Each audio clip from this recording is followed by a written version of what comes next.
I'm Brett Atkinson. I'm the General Manager of KSL.com. And I'm Graydon Johns, the News Director for KSL.com. And today we want to talk to you about content merchandising, the art and science of posting a story. Okay, so if you have your web content dashboard with you, the area that we'll be discussing in this session is content merchandising and site design. Majority of our session will focus on content merchandising. There will be a brief discussion about how that relates to your site design. The three things that we'd really like you to take away from our discussion is 1, understanding your core user behavior, 2, strategic content publishing, and 3, design with a purpose. And this first part, understanding core user behaviors, there's a lot of data that we want to share with you that relates to KSL.com's website. And it took an immense amount of effort and time to pull this information and then to analyze it and put it into a process that allowed us to understand and change the way that we operate our newsroom and optimize our websites. The first piece of information that I want to share with you is what I call a simplified user flow. If this isn't something that you haven't already done for your own website, it's definitely something that I'd recommend. It's really a brief way to help you understand how people access your website and then what they're doing on your website. And it can be much more complex than what we're showing here. But like I said, this is a simplified version, really making it easy for you to understand the basic ways that people are navigating to your site, and then once they hit your site, what they do. And what I have are the core referrals, your core entry pages, and then these numbers here actually are accurate for KSL.com. So what we're communicating is that on KSL.com during any given month, 76% of all of our visitors will come to our website through a bookmark. So whatever search engine that they're using, they've saved us as a bookmark, either their home page or within their bookmarks, and they'll go and select KSL.com and get to our website through the bookmark. 18% of our referrals come through search. That could be Google, Yahoo, Bing, or any other search engine. Majority of our traffic's from Google. 3% comes from external links, so maybe there's a blog that somebody's published an article and they're linking to us. And then there is social referrals. That could be Facebook, Twitter, Pinterest, Google+, any one of your social networks. And so this is showing the core referral types, bookmark, search, link, and social traffic. Once they hit the website, we're interested in what types of content are they consuming and what pages are they going to. 65% of our users hit the home page. 11% will go to a section page, so that might be local news, Utah news, a business section, the weather section, traffic, any one of those sections that's housing a content category. And then 24% of our traffic is hitting the article page. And what's really interesting with this data, if you run the report for your website, what we see is a high amount of visitors on the home page. Most websites, from the data that I've seen, will see a higher amount of traffic on the article pages. And the reason why our home page is so high is because our bookmark traffic is so high. An enormous amount of traffic, we are their home page. And so they're coming to our home page to read our content. The other 3 are more likely to go to an article page or a section page. If somebody links to your site, they're typically linking to a specific article, or maybe they're sharing a specific article with a friend. So I would strongly encourage you to run this same type of analysis for your website, just to get a simplified view of your user flow. How are they getting to your website? And then once they hit your website, what are the pages, the entry pages that they're hitting? It's really going to help you estimate the value, what pages are most valuable to you, and then have a conversation around how can you improve those pages. So for KSL.com, where we spend most of our effort is on the home page and on the article pages, because that's where a majority of our traffic is. And you'll see some of that through the processes and the strategy we've set up that Graydon will talk about a little bit later.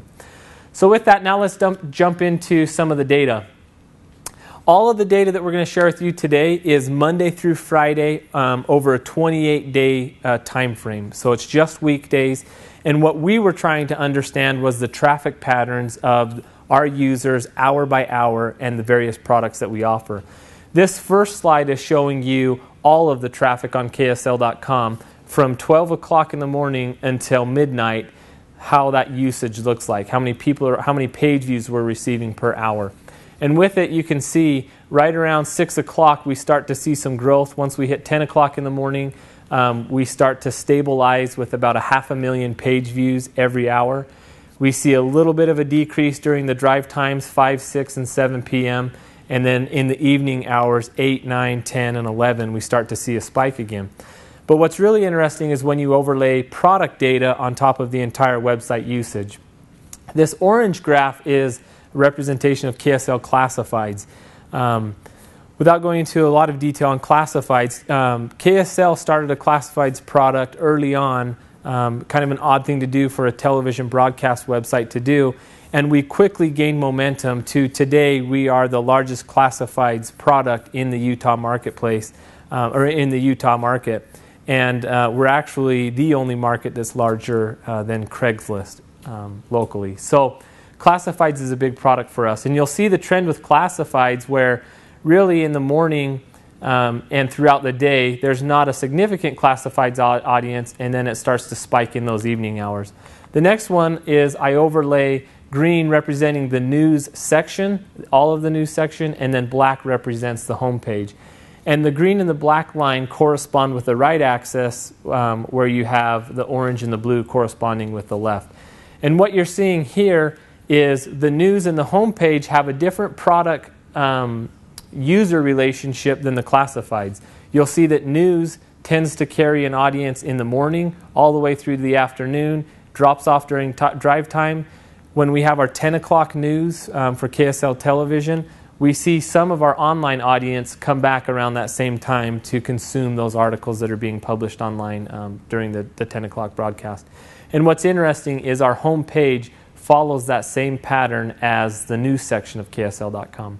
And you do have that little spike in the evening for when classified users tend to be more heavy on the website. This is a representation of hourly news article page views. So we took articles that we posted throughout the day for 28 days, and we averaged the consumption or the page views by hour of those articles over a 48-hour window. So down here we're starting at midnight. Then over here we have midnight of the same day, and then we go into the next day. So you have, a big spike in consumption for articles in the afternoon, another spike in the evening, and then the next morning at 8 and 9 o'clock in the morning, those articles that were published yesterday are spiking again the next day. All right, so with the next slide, what we wanted to do was look at the percentage of article consumption that was happening today. And what I mean by that is the articles that our newsroom was posting today, were people reading them the same day, or were they reading older content? We're really trying to answer, what's the lifetime, what's the life cycle of content that we're posting today. And what this slide is showing you is at 6 o'clock in the morning, people are only reading 3% of the content that we published today. As you get into the afternoon, you'll see that it's 100%. So all of the content people are reading that day is content that was published the same day.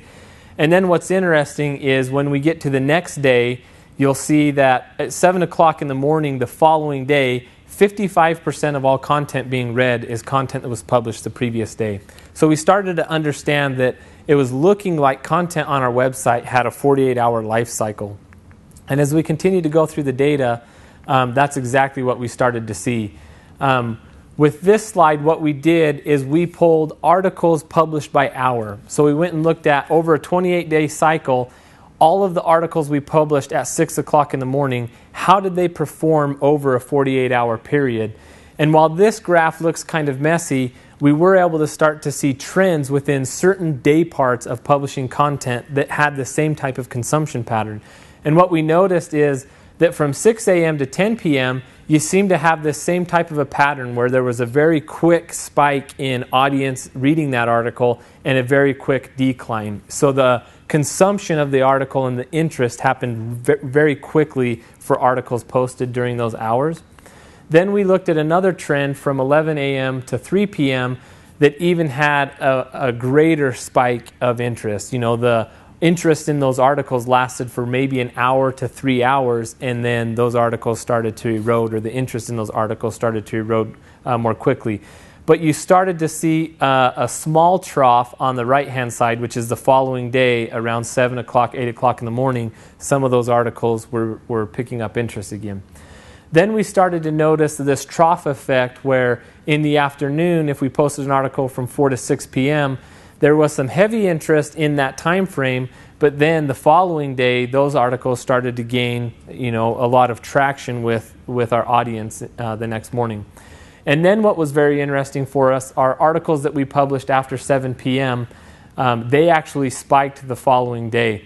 And this was very interesting for us to hear, because working with a television station who has a product that's geared around 10 o'clock in the evening, they were very concerned about us publishing content at 10 o'clock and that being disruptive to their broadcast product. And so the data actually told us a different story, that even if we published that article and that content at 10 o'clock in the afternoon, not all the TV audience is going to come to KSL.com to read that article. They're actually going to wait till the next day. And so it was really interesting for us to see that in the data and know that if people aren't watching TV, it wasn't because of KSL.com. They had other things going on that was causing them not to tune in at 10 o'clock. The next slide is showing the life cycle of an article as it relates to the time of day that the article was posted. And you'll see that there's 3 different colors on this graph. Red indicates 50% of its lifetime consumption, yellow indicates 80%, and green indicates 90%.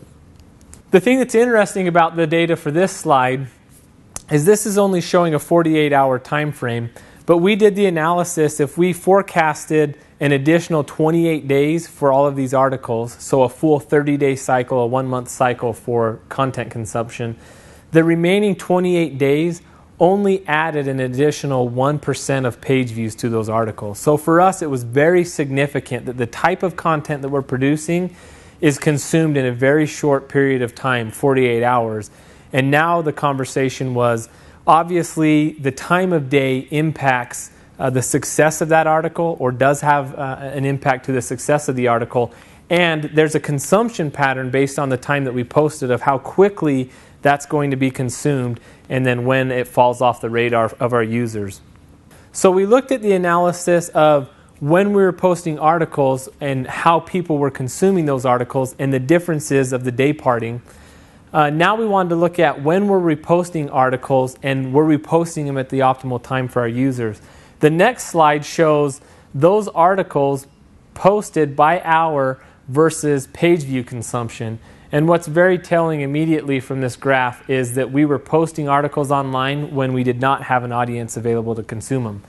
So our audience was consuming content here in the early or the late afternoon, but we were saving all of our content and publishing it towards the late afternoon and into the evening when our audience wasn't available. And this was really interesting. Part of this was just some internal changes that we needed to make. Historically, our digital product was very reliant upon broadcast schedules. And so the noon news, the 5 o'clock news, the 6 o'clock news, and the 10 o'clock news, they were determining factors of when we would post content online. And that really wasn't a great strategy as it related to our website and when users were coming to our website to consume content. After analyzing this data, we tried to come up with some really creative ways of how we might be able to improve page views and engagement on our website, and we called that Newsroom Baseball.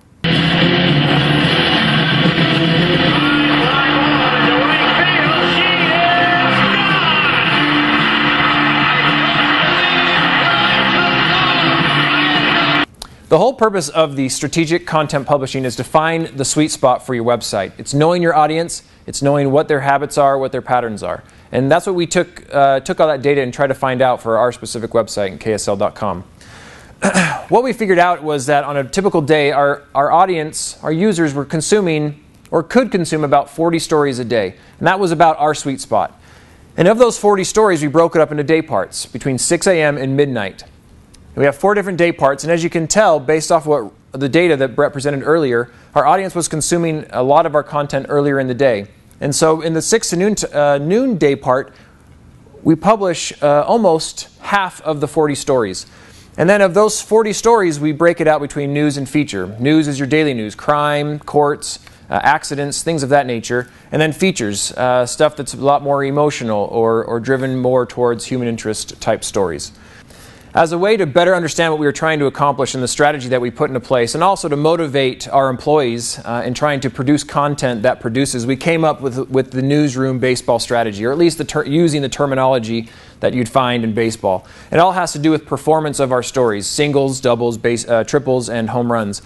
And we broke that out in terms of page views, what kind of page views we wanted those types of stories to get. And we didn't want anything to be less than 5,000 because then that's a ground out or even worse, a strikeout.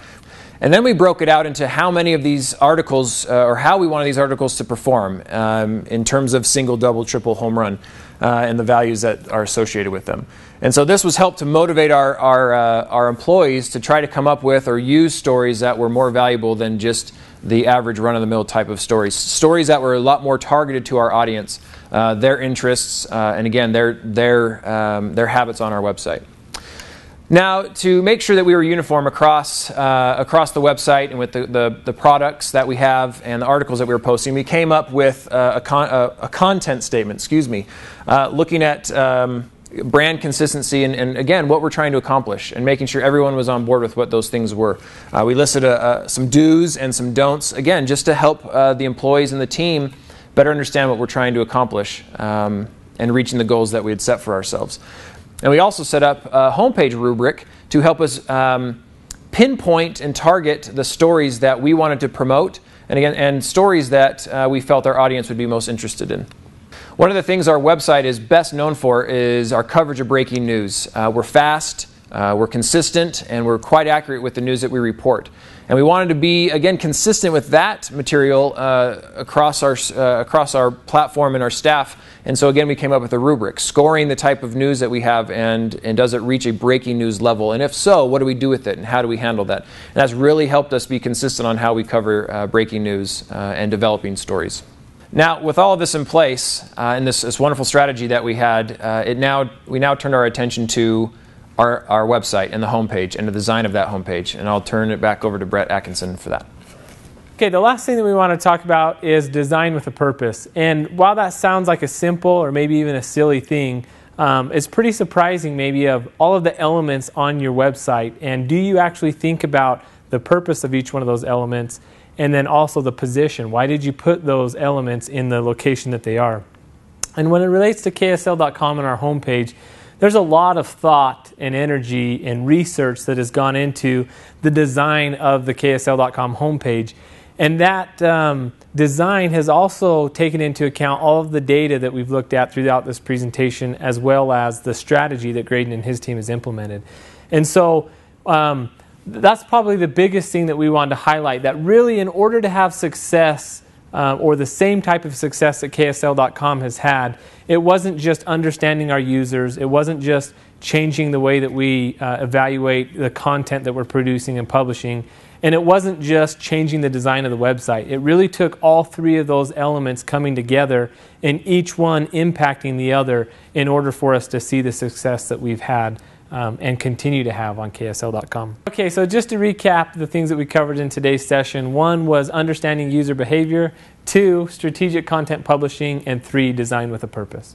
My name's Brett Atkinson, again, General Manager of KSL.com. I'm Graydon Johns, News Director for KSL.com. And while we're not here in person with you, we'd still love to answer any questions that we can. You can email me at batkinson@ksl.com. And again, Graydon Johns at gjohns@ksl.com. Thank you.